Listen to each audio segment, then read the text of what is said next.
Hi. ఈరోజు మనం second class start చేస్తున్నామండి. సో టాపిక్ వచ్చేసి 1773 రెగ్యులేటింగ్ యాక్ట్.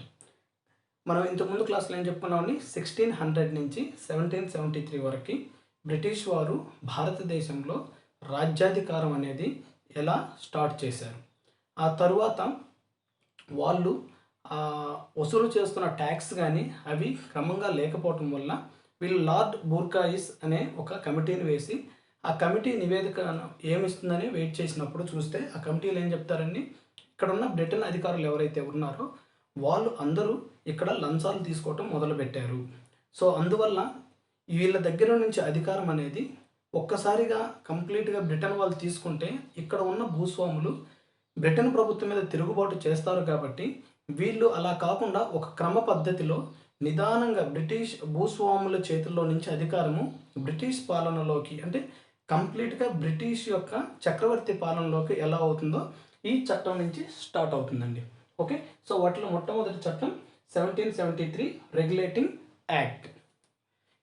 సో మొట్టమొదటిగా దీని గురించి చెప్పుకుంటేనండి, మనం ఇది భారతదేశంలోనే కేంద్రీకృత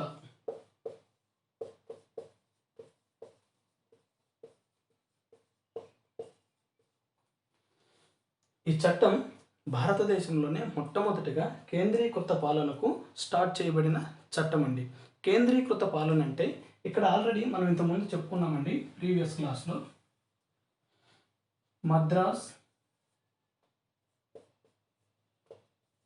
కలకత్తా, బొంబాయి, ఒక్కొక్క ప్రెసిడెన్సీకి ఒక్కొక్క గవర్నర్ జనరల్ ఉన్నారండి. ఇక్కడ ఒక గవర్నర్ జనరల్ ఉన్నారు, ఇక్కడ ఒక గవర్నర్ జనరల్ ఉన్నారు, ఇక్కడ ఒక గవర్నర్ జనరల్ ఉన్నారండి.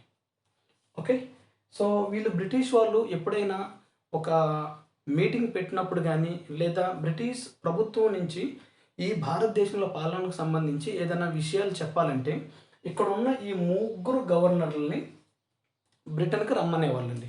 సో ఈ ముగ్గురిని పిలవడం వల్ల వీళ్ళు ఇండియా నుంచి లండన్కి వెళ్ళేటప్పటికి అయ్యే ఖర్చులు కానీ అవి అన్నీ ఎక్కువ పెరగటం వల్ల వీళ్ళు ఏం చేస్తారంటే, ఇలా కాకుండా ఈ ముగ్గురులో బాంబే గవర్నర్ జనరల్కి కానీ, మద్రాస్ గవర్నర్ జనరల్కి కానీ, అదేవిధంగా కలకత్తా గవర్నర్ జనరల్కి కానీ ఎవరో ఒకరికి కంప్లీట్గా అధికారాలు ఇచ్చేసి అతని కింద రిమైనింగ్ వాళ్ళు ఉండేటట్టు వీళ్ళు ప్లాన్ చేస్తారండి.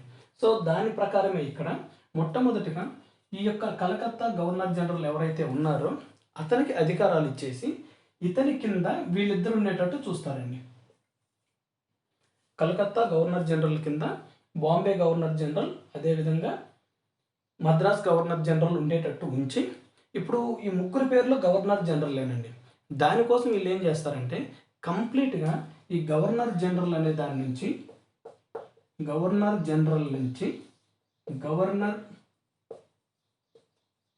జనరల్ ఆఫ్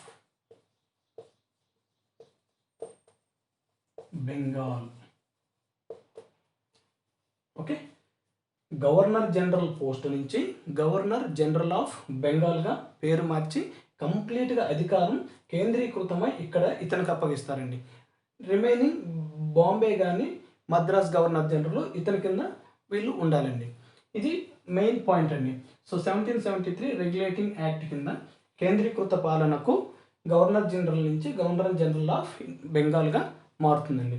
అయితే ఇక్కడ మొట్టమొదటి గవర్నర్ జనరల్ ఆఫ్ బెంగాల్ ఎవరనేది ఇంపార్టెంట్ అండి. Warren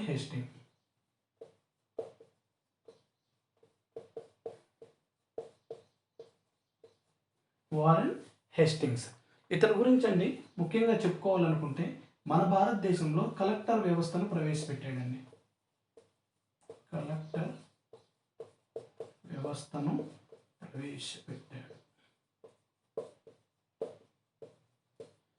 okay, governor general of Bengal మొట్టమొదటి వ్యక్తి ఎవరంటే వారెన్ హేస్టింగ్స్.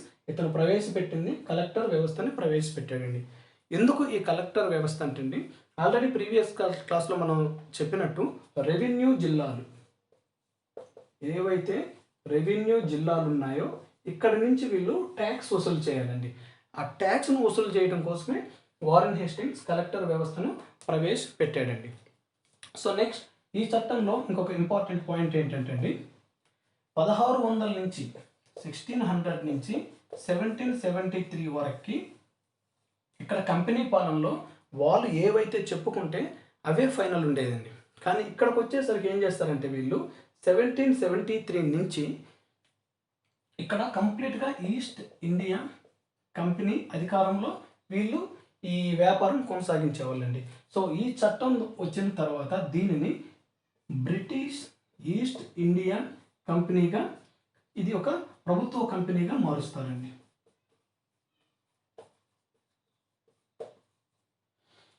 ఓకే, సో 1600 నుంచి 1773 వరకు ఈస్ట్ ఇండియా కంపెనీ అనేది ఏంటండి పబ్లిక్ ప్రైవేట్ కంపెనీ. ఈ 1773 యాక్ట్ ప్రకారం ఇక ఇక్కడి నుంచి బ్రిటిష్ ఈస్ట్ ఇండియా కంపెనీగా, ఇది ప్రభుత్వ కంపెనీగా నడపబడుతుందండి. ఇది మెయిన్ ఇంపార్టెంట్ అండి. నెక్స్ట్ వచ్చేసి ఈ 1773 నుంచి 20 సంవత్సరాలు మాత్రమే వీళ్ళకి ఇక్కడ వ్యాపారం కానీ లేదా పరిపాలన చేసుకునే విధంగా బ్రిటన్లో ఉండి వీళ్ళు ఈ చట్టాలు చేస్తారండి. సో ఇంపార్టెంట్ పాయింట్, 20 సంవత్సరాలు పొడిగింపు పరిపాలన, అదేవిధంగా వాణిజ్యం. ఓకే, సో ఇంపార్టెంట్ బిట్ అండి. 1773 నుంచి 20 ఇయర్స్ అంటే ఏంటండి, నెక్స్ట్ వచ్చేసి 1793 వరకు భారతదేశంలో వీళ్ళు వాణిజ్యం చేసుకోవచ్చు, అదేవిధంగా పరిపాలన కూడా కొనసాగించండి. రైట్, నెక్స్ట్ ఈ చట్టం నుండి 1773 యాక్ట్ ప్రకారం మన భారతదేశంలో 1774లో సుప్రీంకోర్టు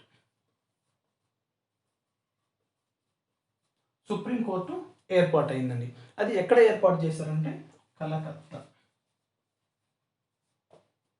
ఓకే, సో ఈ యాక్ట్ ప్రకారం 1773 యాక్ట్ ప్రకారం 1774లో సుప్రీంకోర్టును ఏర్పాటు చేశారు, అది కూడా కలకత్తా. సో ఒక CJI, chief justice of India plus 3 న్యాయమూర్తులండి. చాలా ఇంపార్టెంట్ అండి. ఏ చట్టం ప్రకారం భారతదేశంలో సుప్రీంకోర్టు ఏర్పాటు చేయబడింది? 1773 రెగ్యులేటింగ్ యాక్ట్. ఏ సంవత్సరంలో సుప్రీంకోర్టు భారతదేశంలో మొట్టమొదటిగా ఏర్పాటు చేశారు? 1774. ఎక్కడ? కలకత్తా. ప్రస్తుతం ఉంది సుప్రీంకోర్టు ఢిల్లీలో అండి. స్టార్ట్ చేసింది భారతదేశంలో కలకత్తా. అయితే ఇక్కడ ఇంకొక బిట్ వచ్చే ఛాన్స్ ఉందండి. ఆ మొట్టమొదటి ఫస్ట్ సిజేఐ ఎవరు? ఈ ఇంఫే. ఓకే, ఇంపార్టెంట్ అండి. సో 1773 రెగ్యులేటింగ్ యాక్టింగ్ ప్రకారం ఇవన్నీ ఇంపార్టెంట్ అండి. ఇవన్నీ ప్రతి ఒక్కరు కూడా గుర్తుంచుకోవాలి. తర్వాత ఇంకోటి వచ్చేసి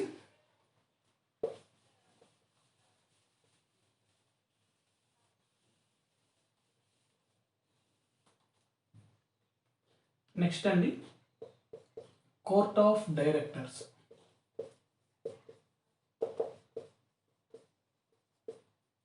ఈ చట్టం నుంచి ఇంకొక ఇంపార్టెంట్ పాయింట్ ఏంటంటే కోర్ట్ ఆఫ్ డైరెక్టర్స్ని ఏర్పాటు చేశారు. వీళ్ళ యొక్క విధి ఏంటంటే ఇక్కడ భారతదేశంలో జరిగే మిలిటరీ వ్యవహారాలు, అదేవిధంగా సివిల్కి సంబంధించిన విషయాలు, అదేవిధంగా రెవెన్యూ, ఈ మూడిటికి సంబంధించిన విషయాలు భారతదేశంలో ఏవైతే జరుగుతున్నాయో అవి అన్నీ వీళ్ళు బ్రిటన్లో ఉన్న రాజుకి వీళ్ళందరూ కలిసి ఇక్కడ ఉన్న విషయాలు అక్కడికి చెప్పాలండి. రైట్, నెక్స్ట్ ఇక్కడ ఈ వారెన్ హేస్టింగ్స్ ఉన్నాడు కదండి. ఈ Warren Hastings governor general of Bengal. So ఇతనికి కార్యనిర్వహణలో ఉపయోగపడడం కోసం ఒక 4 మెంబర్ని కార్యనిర్వాహక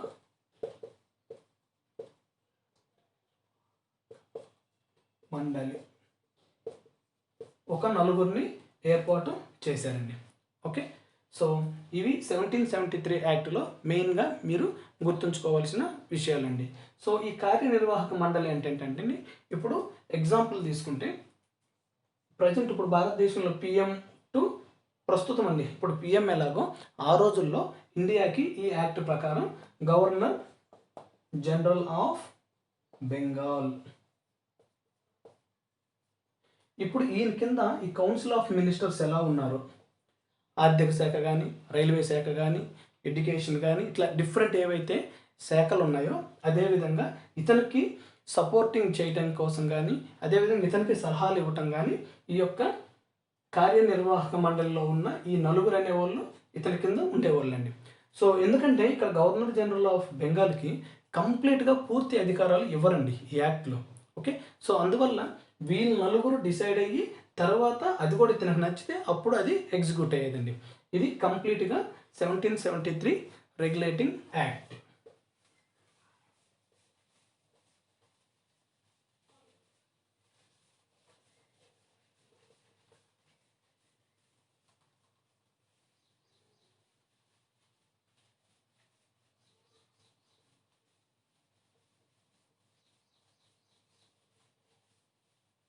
నెక్స్ట్ 1781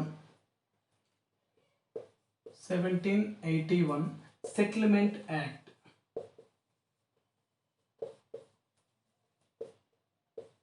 సెటిల్మెంట్ చట్టం.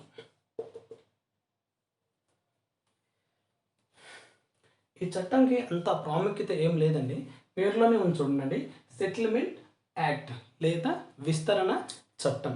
ఇదేంటంటే అండి 1773లో ఆ చట్టం చేసేటప్పుడు ఈస్ట్ ఇండియా కంపెనీకి సంబంధించి అదేవిధంగా బ్రిటన్ ప్రభుత్వం వీళ్ళ మధ్య జరిగిన ఒక అండర్స్టాండింగ్స్ అండి. సో అవి కంప్లీట్గా జరిగాయా లేదా అనేది తెలుసుకోవడమే ఈ యొక్క సెటిల్మెంట్ యాక్ట్ అండి. దీని గురించి అంత ఇంపార్టెన్స్ ఏం లేదు, కాకపోతే సెటిల్మెంట్ యాక్ట్ అంటే మీకు తెలియాలి కాబట్టి చెప్తున్నాను. Next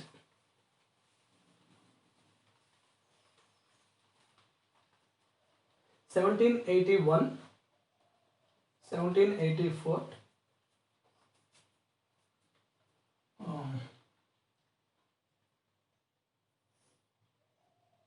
Quits India.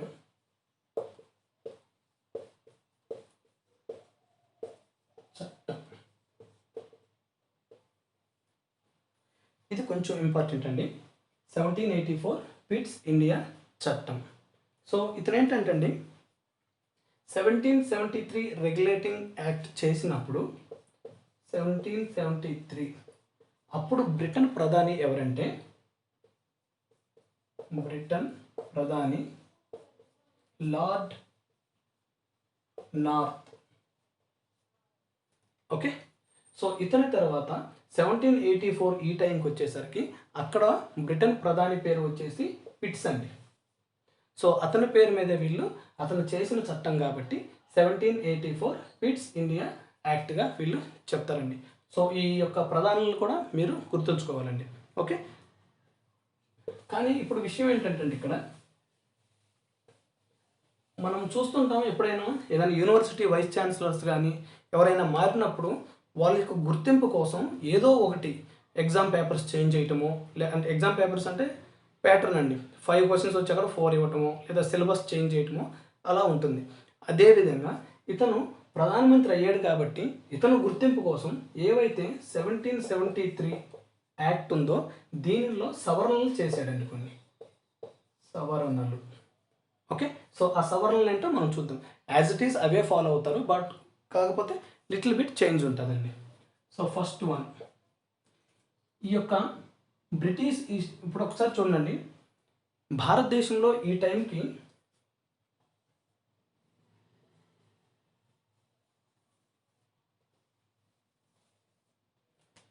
వీళ్ళు కలకత్తా వీళ్ళ చేతిలో ఉంది, బొంబాయి వీళ్ళ చేతిలో ఉంది, మద్రాస్ వీళ్ళ చేతిలో ఉంది, అలాగే కొన్ని ప్రాంతాలు కూడా వీళ్ళ చేతిలో ఉన్నాయండి. బట్ కాకపోతే ఇక్కడ కొన్ని సంస్థానాలునండి, అదే సంస్థానాలు అంటే నిజాం, మైసూర్, ఇట్లా ఇక్కడ వీళ్ళ జోలికి మాత్రం బ్రిటిష్ వాళ్ళు వీళ్ళు ఎంతో కొంత అమౌంట్ వాళ్ళు కడుతున్నారు కాబట్టి వాళ్ళ మీద ఎటువంటి ప్రెజర్ అనేది ఉండదండి. ఇట్లా ఈ సంస్థానాలు కాకుండా మిగిలిన ప్రాంతాలు ఏవైతే ఉన్నాయో, సపోజ్ ఇక్కడ తీసుకుందామండి, ఇది తెలంగాణ టీఎస్, ఇది ఏపీ అనుకోండి. సో టీఎస్ అనేది నిజాం ప్రభుత్వం అప్పుడు ఈ టైంలో ఉంది కాబట్టి ఆ సంస్థానం కాకుండా ఇప్పుడు ప్రస్తుతం ఆంధ్రప్రదేశ్ ఏదైతే ఉందో ఇటువంటి ప్రాంతాలన్నీ ఈస్ట్ ఇండియా కంపెనీ కింద ఉండేయండి. ఓకే, వాటిని ఈస్ట్ ఇండియా కంపెనీ పాలిత ప్రాంతాలు అని పిలిచేవాళ్ళు. ఇక ఇక్కడి నుంచి ఈ 1784 పిట్స్ ఇండియా చట్టం నుంచి ఈస్ట్ ఇండియా కంపెనీ కాకుండా బ్రిటన్ ఇండియా పాలిత ప్రాంతాలుగా పేర్కొంటారండి. ఆ ప్రాంతాలని బ్రిటన్ ఇండియా ప్రాంతాలు. ఈ చట్టంలో మెయిన్ ఏంటంటే ఈస్ట్ ఇండియా కంపెనీకి సంబంధించిన ప్రాంతాలని ఇక ఇక్కడి నుంచి బ్రిటన్ ఈస్ట్ ఇండియా కంపెనీ ప్రాంతాలుగా పిలుస్తారు. First one. And second one just సవరణలే ఉంటాయండి, వీళ్ళు పెద్దగా చేసిందే ఉండదు. ద్వంద్వ పాలనని ఏర్పాటు చేశారండి. ద్వంద్వ పాలన ఏర్పాటు. ద్వంద్వ అంటే ఏంటండి? 2. ఇంతకుముందు 1773లో ఈ ఈస్ట్ ఇండియా కంపెనీకి 20 సంవత్సరాలు వాళ్ళు కంప్లీట్గా పరిపాలన, అదేవిధంగా రెవెన్యూ అధికారాలు ఇచ్చారండి, అంటే వాణిజ్య అధికారాలు ఇచ్చారండి. ఇక్కడ ఈ చట్టంలో ఏం చేస్తారంటే వీళ్ళు కంప్లీట్గా డివైడ్ చేసేసి ప్రీవియస్ చెప్పిన ఎవరైతే కోర్ట్ ఆఫ్ డైరెక్టర్స్ ఉన్నారో, కోర్ట్ ఆఫ్ డైరెక్టర్స్ వీరికి వాణిజ్య హక్కులు, అంటే వ్యాపారం చేసుకోవడం కోసం ఈ కోర్ట్ ఆఫ్ డైరెక్టర్స్కి కంప్లీట్గా వీళ్ళకి అధికారం ఇచ్చారండి. 1773లో వీళ్ళ యొక్క వర్క్ ఏంటండి? కేవలం భారతదేశంలో జరిగే సివిల్ కానీ, రెవెన్యూ కానీ, మిలిటరీ వ్యవహారాలు మాత్రము భారతదేశంలో నుంచి బ్రిటన్లో ఉన్న వాళ్ళకి సమాచారం పంపించేవాళ్ళండి. సో ఈ చట్టం ద్వారా ఈ కోర్ట్ ఆఫ్ డైరెక్టర్స్ వర్క్ ఏంటంటే ఓన్లీ వ్యాపారానికి సంబంధించిన విషయాలు మాత్రమే వీళ్ళు చూసుకోవాలండి. Next, board of control.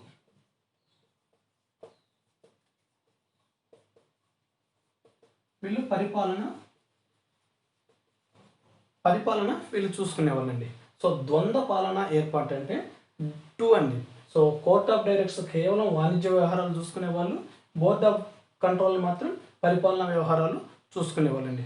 So ఇంతకు మించి వీళ్ళు పెద్దగా ఇక్కడ చేంజ్ చేసిన చట్టాలు కూడా ఏమి ఉండవండి. ఓకే, సో జస్ట్ సవరణలు చేశారు. బ్రిటన్ ప్రాంతాలు మాత్రం వీళ్ళ కిందకి వచ్చేసేయండి. ఓకే, సో ఇది పిట్స్ ఇండియా చట్టం.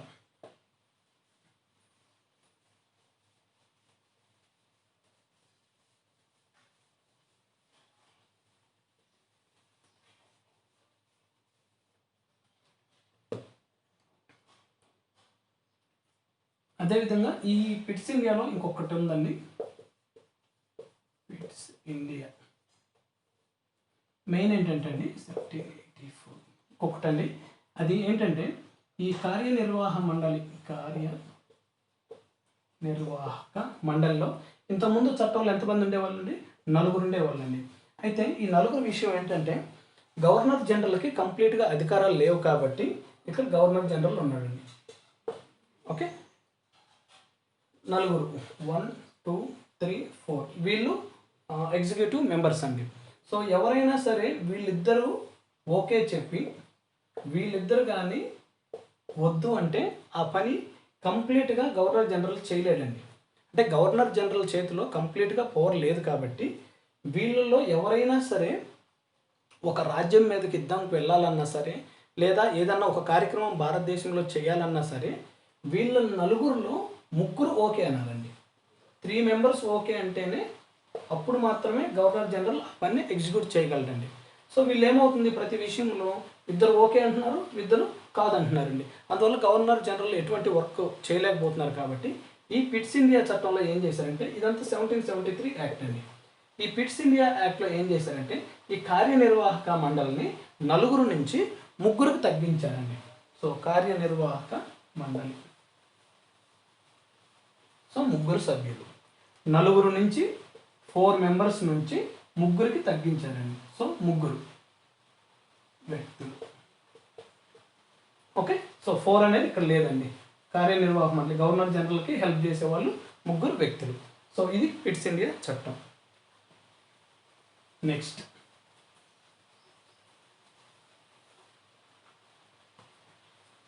(1793) చార్టర్ చట్టం. ఓకే, సో వీళ్ళు ఫస్ట్ ఏం చెప్పారండి, 1773 నుంచి 20 సంవత్సరాల వీళ్ళకి పరిపాలన అదేవిధంగా వాణిజ్యం పెంచారండి. సో ఇప్పుడు 20 years అయిందండి. 1793 అంటే ఇక్కడ ఉన్న ఈ యొక్క ఏవైతే ఒప్పందాలు ఉన్నాయో వాటి గురించి మనం ఇక్కడ డిస్కస్ చేస్తామండి. 1793. సో ఈ 1793కి వచ్చేసరికి ఇక్కడ governor general of Bengal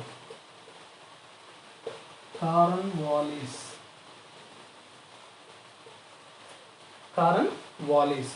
so ఇతని యొక్క మెయిన్ ఏంటంటే ఇతని గురించి చెప్పాలంటే ఇతను ఇండియాలోనే ఆ టైంలో భారతదేశంలో న్యాయశాస్త్ర పితామహుడు అండి.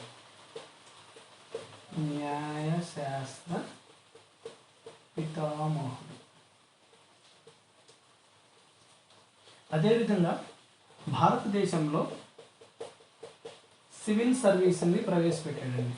సివిల్ సర్వీస్ ప్రవేశపెట్టాడు. ఓకే, సో కార్న్వాలిస్ గురించి బిట్ వచ్చే ఛాన్స్ ఉంటుందండి.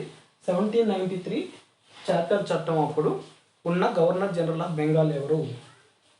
కార్న్వాలిస్. సో భారతదేశంలో మొట్టమొదటి న్యాయశాస్త్ర పితామహుడు, అదేవిధంగా భారతదేశంలో సివిల్ సర్వీస్ని ప్రవేశపెట్టాడండి. ఓకే, సో నెక్స్ట్ ఈ చార్టర్ చట్టంలో ఇతనికి కొన్ని అధికారాలు కల్పించబడ్డాయండి. సో ఇంతకుముందున్న చట్టాల్లో గవర్నర్ జనరల్ కంప్లీట్గా ఏ డెసిషన్ కూడా తీసుకోలేదండి. బట్ ఈ చట్టంలో అతనికి అవకాశాలు కల్పించారండి. అతను ఏదైనా సివిల్ చట్టాలు కానీ అవి చేయొచ్చండి. సివిల్ చట్టాలు చేయవచ్చు. ఓకే, అతను ఇంతకుముందు ఉన్న చట్టంలో కాకుండా ఇక్కడ కానీ అతను ఏదైనా ఒక పని అనుకుంటే మ్యాక్సిమం అతను చేసేదాన్ని అవకాశాలు కల్పించారండి. సో కార్యనిర్వాహక మండలి వద్దన్నా కూడా ఇతను ఆ అధికారాలు చేసే అవకాశం ఇతనికి కల్పించబడిందండి. అదేవిధంగా ఇతను కంపెనీ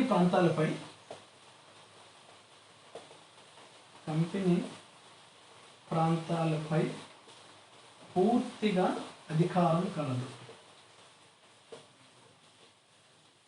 ఇంతకుముందు ఏదైనా ఒక కంపెనీ ప్రాంతంపై ఇతను ఏదన్నా చేయాలంటే అది కంప్లీట్గా ఎగ్జిక్యూటివ్ మెంబర్స్ నుంచి పర్మిషన్ ఉండాలండి. సో ఈ చట్టంలో అవి ఏం అవసరం లేదండి. ఇతను కంప్లీట్గా అతనికి అధికారాలు కల్పించబడ్డాయి.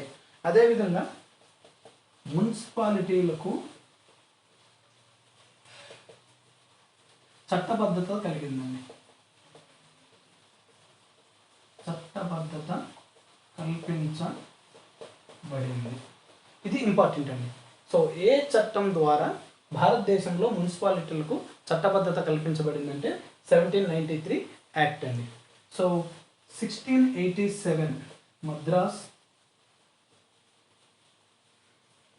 1726 బాంబే, అదేవిధంగా కలకత్తా, వీళ్ళకి కంప్లీట్గా చట్టబద్ధత వీటికి కల్పించబడిందండి. ఓకే, సో ఇది ఇంపార్టెంట్ అండి. సో టోటల్గా 1793 చార్టర్ చట్టం గురించి.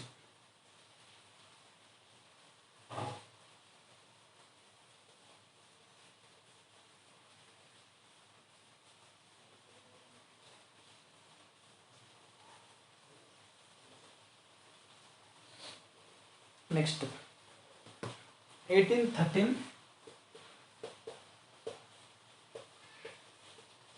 చార్టర్ చట్టం. సో ఈ చట్టం వచ్చినప్పుడు governor general of Bengal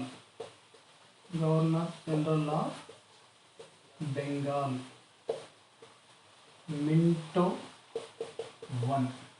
so confuse అవ్వద్దండి.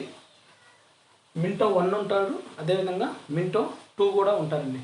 So 1833. So 1773 అయిపోయింది. తర్వాత 1793. సో ప్లస్ 20 years అండి. ఓకే, ఇక్కడికి వచ్చేసరికి ఎంత అవుతుందండి? 1813. ఇది మెయిన్ అండి. బ్రిటిష్ ఈస్ట్ ఇండియా కంపెనీ యొక్క అధికారాలు ఒక రకంగా తగ్గిపోవడానికి మెయిన్ యాక్ట్ 1813 చార్టర్ యాక్ట్ అండి. ఇక్కడ ఏం చేశారంటే అండి వీళ్ళు ఫస్ట్ బ్రిటిష్ ఈస్ట్ ఇండియా కంపెనీకి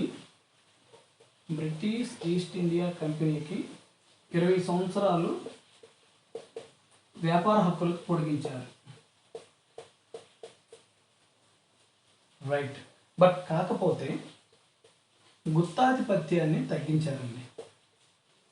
గుత్తాధిపత్యం తగ్గించారు. వీళ్ళు ఈ కంపెనీ మాత్రమే భారతదేశంలో వ్యాపారాలు చేసుకునేవాళ్ళు. ఈ కంపెనీ వాళ్ళు మాత్రమే ఇతర దేశాల్లో ఒకవేళ చైనా కానీ మిగతా ఉన్న కంట్రీస్ తోటి వ్యాపారం చేసుకునేవాళ్ళండి. అంతే తప్ప వేరే వాళ్ళు ఎవరికి ఇక్కడికి వచ్చి వ్యాపారం చేసుకునే అవకాశాలు లేకుండా వీళ్ళు చేశారండి.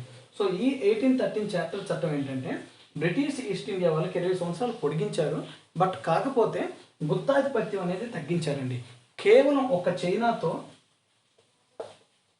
సిల్క్ వ్యాపారం తప్ప మిగతా వాటిల్లో అందరూ కూడా భారతదేశంకి వచ్చి వ్యాపారం చేసుకోవచ్చండి.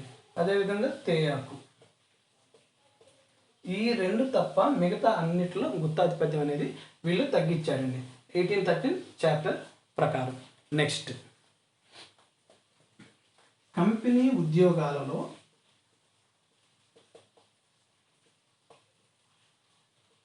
భారతీయుల చోటు.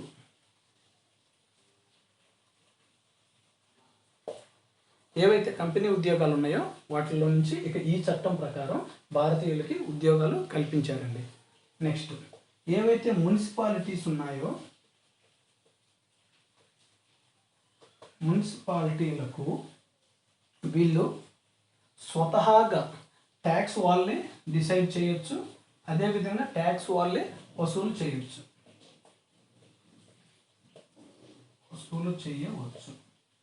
ఓకే. సో 1813లో ఒక ఇంపార్టెంట్ పాయింట్ ఏంటంటే అండి, మున్సిపాలిటీలకు ఎంత ట్యాక్స్ వేయాలని వీళ్ళే డిసైడ్ అవ్వచ్చు. అదేవిధంగా ఆ ట్యాక్స్ను కూడా వీళ్ళే వసూలు చేయొచ్చండి. సో ఇదంతా ఒక అయితే, సో 1813లో మెయిన్ ఇంపార్టెంట్ ఏంటంటే అండి, ఇక్కడ వీళ్ళు భారతీయులు ఎవరైతే చదువుకోవడానికి ఇంట్రెస్ట్గా ఉన్నారు అటువంటి వాళ్ళ కోసం విద్యా వ్యాప్తి కోసం వీళ్ళు ప్రతి సంవత్సరం 1,00,000 రూపాయలు కేటాయించేవాళ్ళండి. విద్యా వ్యాప్తి కొరకు